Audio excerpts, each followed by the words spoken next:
রাখি পূর্ণিমায় ঐতিহ্যের মহোৎসব কিন্নাহারের পরোটা ড্রামাটিক ক্লাবে এক রাত্রি মানব ঝুলন যাত্রা। রাখি পূর্ণিমার পবিত্র ও আনন্দঘন দিনে শনিবার বীরভূম জেলার কিন্নাহারের পরোটা ড্রামাটিক ক্লাবে অনুষ্ঠিত হল বহু বছরের ঐতিহ্যবাহী মানব ঝুলন যাত্রা। স্থানীয়দের কাছে যা শুধুমাত্র একটি সাংস্কৃতিক অনুষ্ঠান নয়, বরং আবেগ, গর্ব ও ঐতিহ্যের প্রতীক। প্রতি বছরের মতো এই বছরও মহা সমারোহে আয়োজিত হয় এই অনুষ্ঠান, যা এক রাত্রিব্যাপী উৎসবের রূপ নেয়। রাখি পূর্ণিমার বিশেষ মাহাত্ম্যকে ঘিরে সজ্জিত হয়েছিল মঞ্চ ও সমগ্র অনুষ্ঠান প্রাঙ্গণ। সন্ধ্যা নামার সঙ্গে সঙ্গে শুরু হয় নানা ধরনের সাংস্কৃতিক পরিবেশনা, সঙ্গীত, নৃত্য, আবৃত্তি ও নাটকের মাধ্যমে দর্শকদের মনোরঞ্জন করা হয়। মানব ঝুলন যাত্রার মূল আকর্ষণ ছিল সুন্দরভাবে সাজানো দেবালয়, মনোমুগ্ধকর আলোকসজ্জা ও সুনিপুণভাবে পরিচালিত পালাগান। অনুষ্ঠানে উপস্থিত ছিলেন জেলা পরিষদের সভাধিপতি কাজল শেখ, বিধায়ক বিধানচন্দ্র মাঝি, সমষ্টি উন্নয়ন আধিকারিক সন্দীপ সিংহ রায়, কিন্নাহার থানার ওসি অমিতাভ পাল সহ এলাকার বিশিষ্ট ব্যক্তিবর্গরা। তাদের উপস্থিতি ও শুভেচ্ছা বক্তব্যে অনুষ্ঠান আরও প্রাণবন্ত হয়ে ওঠে।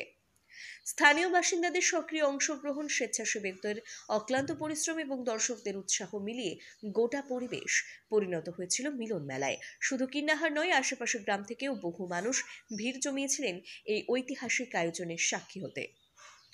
পরোটা ড্রামাটিক ক্লাবের পক্ষ থেকে জানানো হয়েছে, মানব ঝুলন যাত্রা কেবল একটি সাংস্কৃতিক অনুষ্ঠান নয়, বরং সম্প্রীতি, ভ্রাতৃত্ববোধ ও সমাজের ঐক্যের বার্তা বহন করে। আগামী বছরও একই উৎসাহ উদ্দীপনায় এই ঐতিহ্যকে ধরে রাখার আশ্বাস দিয়েছেন ক্লাব। বীরভূমে কিন্নাহার থেকে কার্তিক ভান্ডারের রিপোর্ট। দেখুন, আজকের দিনটা আমাদের কাছে একটা বিশেষ দিন।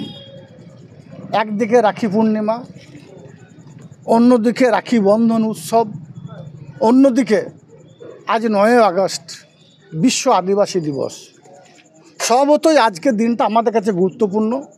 সকাল থেকে বাড়ি থেকে বের হয়েছি, এখন রাত প্রায় 8টা বাজে, 7টা 9টা বাজতে যাচ্ছে। একের পর এক প্রোগ্রাম, একের পর এক অনুষ্ঠান সারা বাংলার বিভিন্ন প্রান্তে তথা বীরভূম জেলার বিভিন্ন প্রান্তে অনুষ্ঠিত হচ্ছে। আমাদের কিন্নাহারের ড্রামাটিক ক্লাব, এই ক্লাবও কিন্তু পিছিয়ে নেই। এই ক্লাবের সদস্যরা প্রত্যেক বছর না এবছরও ঝুলন যাত্রার আয়োজন করেছে। আপনারা দেখতে পেলেন কয়েক হাজার মায়েরা, বোনেরা এসে এখন উপস্থিত হয়েছে প্রত্যেক বছর না এবছরও। এবং বিশিষ্ট সঙ্গীত শিল্পী, আমাদের বঙ্গবিভূষণ প্রাপ্ত বাউল শিল্পী, আমাদের হাস্য কমেডিয়ান অধীর দা থেকে শুরু করে ব্লকের আমাদের এমএলএ থেকে শুরু করে পঞ্চায়েত সমিতি সভাপতি শুরু করে বিডিও সাহেব থেকে শুরু করে ওসি সাহেব থেকে শুরু করে ব্যাংক ম্যানেজার শুরু করে প্রত্যেককে গিয়ে হাজির হয়েছে এই ঝুলন যাত্রা উৎসবে এবং আমাদের রাখি বন্ধন উৎসবে। সঙ্গে সঙ্গে ওই ড্রামাটিক ক্লাবের দীর্ঘদিনের একটা আবেদন ছিল, যেহেতু ওরা বছরে 365 দিন মানুষের সঙ্গে থাকে, বিভিন্ন ধরনের সাংস্কৃতিক অনুষ্ঠানের মধ্য দিয়ে অতিবাহিত করে এরিয়া মানুষকে আনন্দ দেওয়ার চেষ্টা করে, তা একটা কালচার স্টেজে আবেদন করেছিল। বীরভূম জেলার সভাধিপতির আসনে বসে আমি আধিকারিকদের সঙ্গে নিয়ে ওই ক্লাবকে আমরা 10,50,000 টাকায় একটা কালচার স্টেজ দিয়েছি। টেন্ডার প্রসেস চলছে, হয়তো 1 সপ্তাহের মধ্যে টেন্ডার হয়ে যাবে এবং এই ড্রামাটিক ক্লাব 100তম বর্ষের দোরগোড়ায় পৌঁছেছে। তাই বীরভূম জেলা পরিষদের পক্ষ থেকে ড্রামাটিক ক্লাবকে বীরভূম জেলা পরিষদের পক্ষ থেকে আমাদের সবথেকে বড় এটা উপহার হিসাবে ধরে নিতে পারেন।